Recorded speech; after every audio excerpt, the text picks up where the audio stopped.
Welcome to The Jump, CJ McCollum. Always so good to have you back on the show. And CJ, I've been so surprised.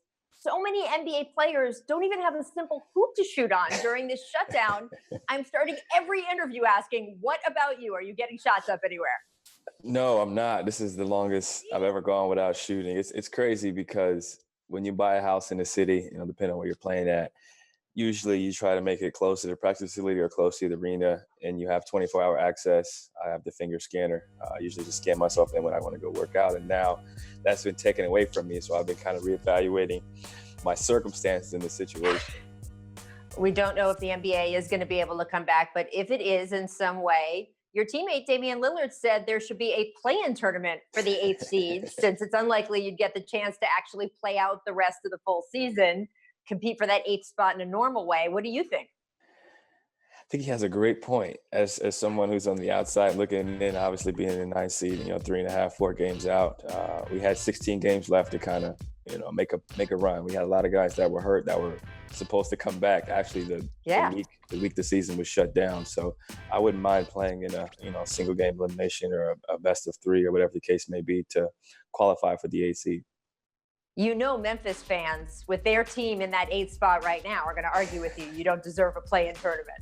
Yeah, they're going to say you already played 60 games and you had your chance. And we still had 2 games left against Memphis, which is funny. Basically whoever would have won those 2 would probably automatically be in. You said recently that you were worried about the guys in the league who live paycheck to paycheck, quote unquote. You said they might not be able to deal with not getting some of their money during this shutdown. Can you explain to average Americans how any NBA player could find themselves in a tough spot considering how much even minimum level guys get paid? Yeah, I took a lot of backlash for that. Basically, I was saying is that a lot of players are young. They don't have a lot of knowledge on how to handle money.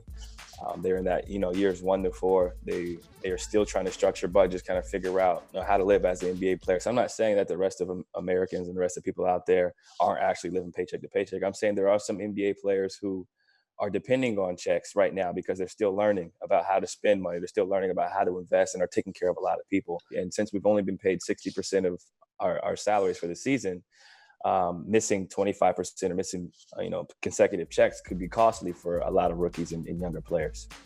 You got a lot of attention also because you did one of those Twitter things where you list your first 5 jobs, and some of them were pretty normal, but you also said you worked at the clothing store Abercrombie and Fitch, and then you put "don't ask" in the tweet. I'm asking, CJ, were you one of those guys at the front of the store without a shirt on? What happened? Yeah, I had a shirt on. I had a couple buttons unbuttoned like I was in Miami, but so I worked there during the school year as a, model, I guess. So basically you're in the front of the store, you're helping people, making sure no one runs off with anything basically. And that was it. You know how much I love my mustache. They made me shave my mustache off.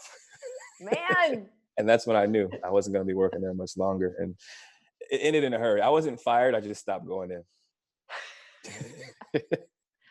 Well, you know that people during this quarantine period have some time on their hands right now to be super creative. I want you to check out this picture posted on Reddit. This is what you and Dame would have looked like on the Blazers 77 championship team. What is your reaction to seeing this pic? It's crazy. Looking at the haircut, first and foremost, the haircut is off the chain. The shorts are super high. I really like it though, honestly. I like the look, but just looking at Dame looks crazy with his haircut and the little connecting mustache. And I got pork chop sideburns, kind of similar to what I'm growing in now, but thicker. I like the look. I like it a lot. It's definitely 70s. This could be you. Just saying.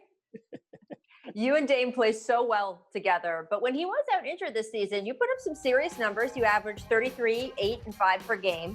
We saw what Bradley Beal was able to do this season with John Wall out, and Brad has said that he absolutely wants John back. I want to make that clear. But he also definitely said that he enjoyed getting a season to be, quote, the guy. Do you think you would want that? That's a good question. And I got a lot of respect for Brad and John. They're 2 incredibly talented players. Brad showed a lot. People got to see he can play make. People got to see that he can lead a team. He can score. He can do all those things. And I think in spurts, I've been able to show that. And obviously, when Dame plays, the way we play is different.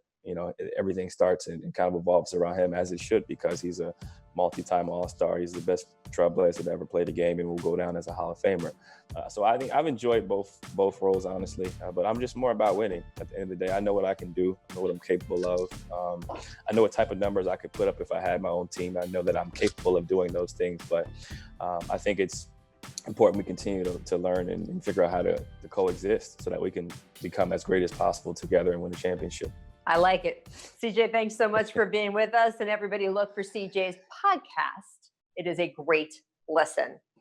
See you soon. Appreciate it. Thank you. Thanks for watching ESPN on YouTube. For live streaming sports and premium content, subscribe to ESPN+.